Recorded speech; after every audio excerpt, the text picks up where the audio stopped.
Good morning, my go-goers. We are out here in front of the S.C.Johnson factory. If you guys don't know who S.C.Johnson factory is, I can give you a little bit of history about it. They do products from off to pledge to blade products, the plug-ins, the sprays. Pretty sure everybody's used those at some point in time. Shout, if you have laundry, you need to get a stain out. Shout works really good. I know, unfortunately. And Ziploc bags. Hang on. Truck.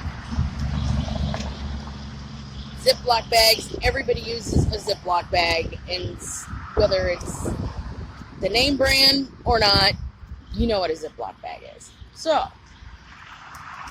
S.C.Johnson lived in New York. He moved to Racine, Wisconsin in 1832 to become a floor salesman for the Racine Flooring Company that was located right here at the S.C.Johnson factory, what it is now today. So he worked for them 1886. 4 years later, he buys the flooring department from the Racine Flooring Company. And he named it the Johnson Wax Flooring Company because they sold parquet floors at the time, besides Johnson's floor wax. They had dance floor wax, wood dye, all of that. That was very popular back then. When houses were made, I don't know how to put it. When houses were houses and they're not some sort of showpiece now.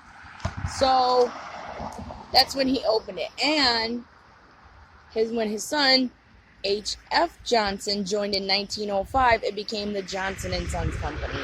Now, as you may know it, it's S.C. Johnson, a family company. So it's changed its name a few times. They've also bought other subsidiaries and everything, so they've expanded their brands too. I know organic baby food is one, different cleaning products. Mrs. Meyer's, they own Mrs. Meyer's as well, so if you ever use Mrs. Meyer's cleaning, there you go. That's an S.C. Johnson product. They are all over the world. 1910, they had their first subsidiary in the UK. H.F. Johnson gives his employees $35,000, saying it was them that credited for the success, so he wanted to keep them sated, so to speak. But still, he showed his appreciation, which you don't see that nowadays with some companies.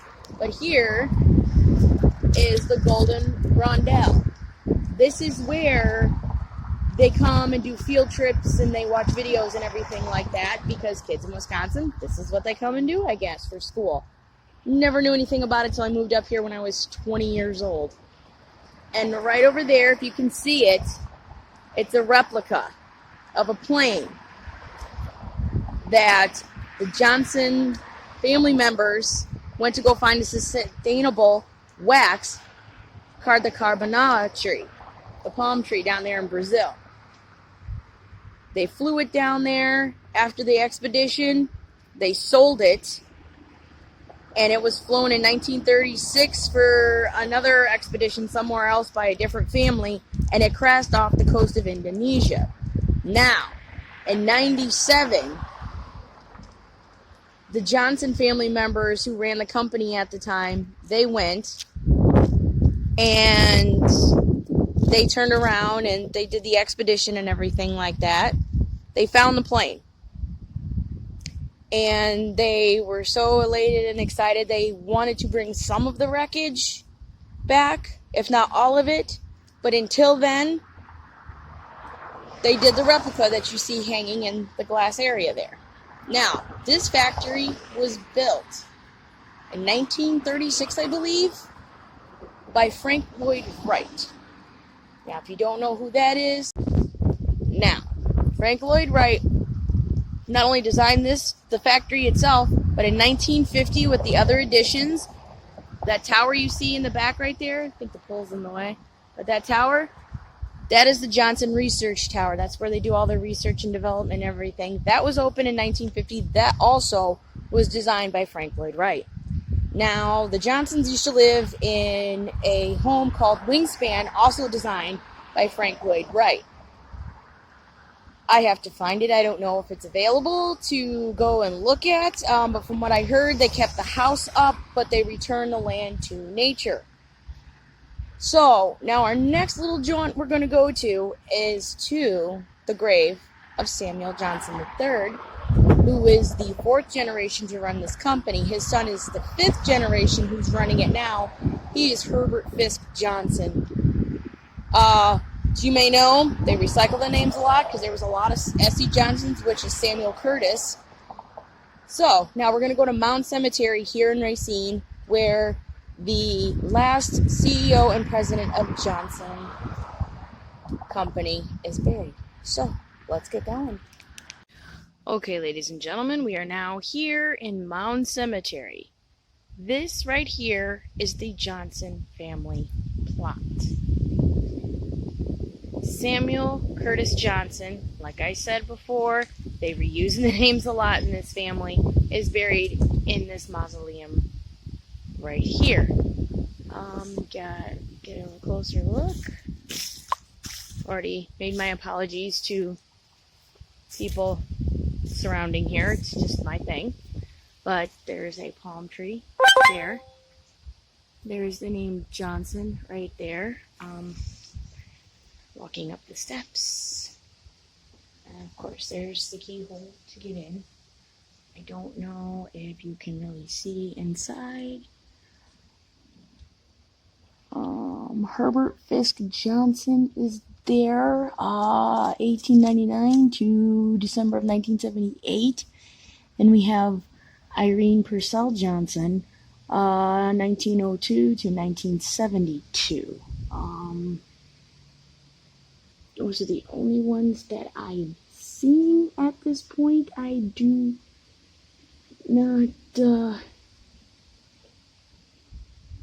not see anywhere else. So this is one of the Johnson family crypts that ran the company, S.C.Johnson. And like I said, they use the names a lot. So we're going to go and find the other Johnson, and we are at the Johnson family plot here in Green Ridge Cemetery in Kenosha, Wisconsin. And here we are approaching the family plot, like I said, of the Johnson family. And this gentleman right there, Samuel Curtis Johnson, is the one who started the S.C. Johnson Company. He is the founder of the 134-year-old company, as it so is. So we're going to come around here. The Johnson family is all lined up. And there he is, Samuel, right there.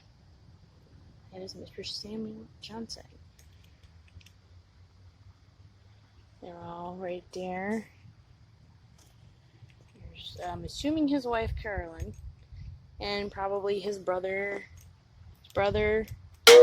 sister, mother, and father here, or at the end. So we'll take a look here. But this is how they had them back in the day. Family plots.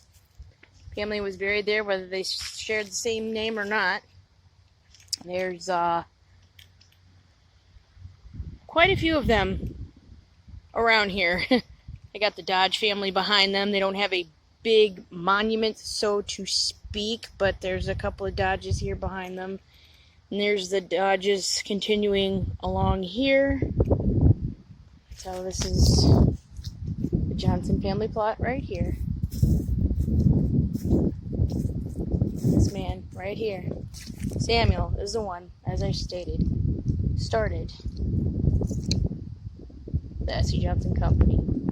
Now, the factory, I have to be honest, I messed up on the dates. the factory was opened in 1939. So, I apologize for that. Just wanted to correct it, but this is the end of the vlog here at the Johnson family plot. And so, my little go-goers, this is the end of the road. We have gone all day long, pretty much. Now, one thing I want you to remember, you don't have to go to another city or another state. There is so much history in your own backyard. Find it, discover it. Get up, get going. Get up, move around. Yes, I know there's a pandemic going on, but your cemeteries are great sources of history and information. Look them up. That's how I found this out. I did know several famous people here, but I did not know the Johnson family were here. I knew the factory was in Racine, but looking them up, discovering it, they're right here in my own backyard. So, from me to you, go, go, go. Bye, gang. Have a good one. Thank you.